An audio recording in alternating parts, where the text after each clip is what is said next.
नमस्ते दोस्तों, कैसे हो आप सब। चलिए सुनते हैं आज का टॉपिक। आज का टॉपिक है दोस्तों अपरा एकादशी के व्रत कथा के बारे में। दो ही पक्ष होता है, एक कृष्ण पक्ष और दूसरा शुक्ल पक्ष।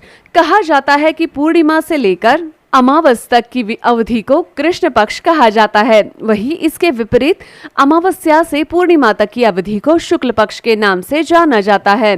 रोजमर्रा की जिंदगी में सच बोलना हर दिन संभव नहीं है, क्योंकि कभी कभी ऐसी परिस्थितियों में हम पड़ जाते हैं जहां हम बाध्य होकर झूठ का सहारा ले लेते हैं और झूठ बोलना पाप करने के बराबर हो जाता है। हम सबके जीवन में कुछ ऐसे लोग भी होते हैं जो हर वक्त हमारे पीछे हाथ धोकर पड़े रहते हैं। हम कुछ अच्छा करें तो उनसे सहन ही नहीं होता, वही हम कुछ बुरा करें तो भी उसे सहन नहीं होता, हम कुछ ना भी करें तो भी उनसे सहन नहीं होता। ऐसे लोग हमेशा लोगों को दुख कष्ट देकर पाप वहन करते हैं। ऐसे लोगों को ही मृत्यु के बाद प्रेत योनि की प्राप्ति हो जाती है। अपरा एकादशी एक ऐसी ही एकादशी है जिसका व्रत इत्यादि करने से व्यक्ति को उसके द्वारा किए गए पाप कष्टों और दुखों से मुक्ति मिल जाती है।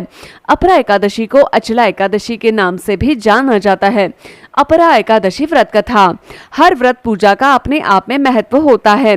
किसी भी पूजा पाठ को श्रद्धा एवं भक्ति से उस व्रत का पूर्ण रूप लाभ भी उपासक को प्राप्त हो जाता है। सभी एकादशी का संबंध सीधे भगवान श्री हरि विष्णु से होता है। इसी प्रकार से अपरा एकादशी का भी संबंध विष्णु भगवान से है। कहा जाता है कि इस व्रत को करने से व्यक्ति अगर छोटा सा भी पाप कर्म किया होगा तो उसका ये पाप इस व्रत को करने से पूर्ण रूप से समाप्त हो जाता है। तो चलिए सुनते हैं अब इसकी कथा। अपरा एकादशी के संबंध में जो प्रचलित कथा सदियों से सुनते आ रहे हैं वो कुछ इस प्रकार से है। बहुत पहले महिध्वज नाम के एक धर्म कर्म करने वाले राजा रहा करते थे। राजा जितने ही धर्मी थे, उनका छोटा भाई व्रजध्वज बिल्कुल अपने बड़े भाई के विपरीत था, पूरी तरह से अधर्मी और अत्याचारी। छोटा भाई इतना ही पापी था कि वो अपने ईश्वर जैसे भाई महिध्वज से भी नफरत करता था।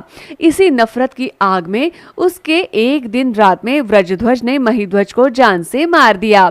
मारने के बाद उसने भाई की लाश को जंगल में एक पीपल के वृक्ष के नीचे दफनाकर चला आया। चूंकि राजा महिध्वज की मृत्यु अकाल हुई थी और उनकी लाश को पीपल के वृक्ष के नीचे दफनाया गया था, इस कारण से वो मरकर प्रेत आत्मा का रूप धारण कर लिए थे। जो राजा मृत्यु से पहले धर्मी थे और लोगों को हमेशा भला करने में मदद करते थे, वही राजा अकाल मृत्यु से ग्रासित होने के कारण और पीपल वृक्ष के नीचे दबे रहने से कारण प्रेत आत्मा बनकर लोगों को हमेशा से ही अहित करते थे। एक दिन जंगल के मार्ग से एक बहुत ही शक्तिशाली ऋषि जिनका नाम धौम्य ऋषि था, वो वहां से गुजर रहे थे और उन्होंने ये महसूस किया कि जंगल के बीचों बीच जो पीपल का पेड़ है उसके नीचे किसी प्रेत आत्मा का वास है। उन्होंने अपनी शक्तियों के द्वारा यहाँ पता कर लिया कि यहाँ प्रेत आत्मा किसका है एवं वो पेड़ के नीचे कैसे आए। ऋषि ने तुरंत समझ लिया कि अब उन्हें क्या करना है। उन्होंने अपनी शक्ति से महाध्वज के प्रेत आत्मा को पेड़ से बाहर निकाल दिया और उन्होंने परलोक तक पहुंचने का विद्या पाठ उन्हें दे दिया।